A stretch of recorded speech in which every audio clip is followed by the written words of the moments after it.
तर राष्ट्रवादीच्या तालुकाध्यक्षांच्या ऑफिसमध्ये झालेल्या बैठकीमध्ये फरार आरोपी कृष्णा आंधळे उपस्थित होता असा आरोप धनंजय देशमुखांनी केलाय। कृष्णा आंधळे कुठे आहे याचं उत्तर आता पोलिसांनीच द्यावं अशी मागणी धनंजय देशमुखांनी केली।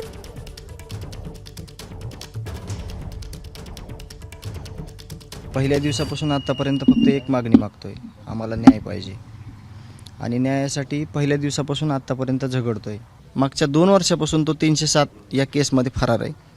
आणि तो फरार असताना 29/11ला जे खंडणीचं जे प्रकरण समोर आलेलं आहे, एका राष्ट्रवादी काँग्रेसच्या तालुका अध्यक्षाच्या ऑफिसमध्ये जी मीटिंग झाली, जिथून आवादा कंपनीच्या अधिकाऱ्यांना धमकावलं गेलं, खंडणी मागण्यात आली, तिथं तो पोलीस अधिकाऱ्यांसोबत कृष्णा आंधळे हा तिथं उपस्थित आहे।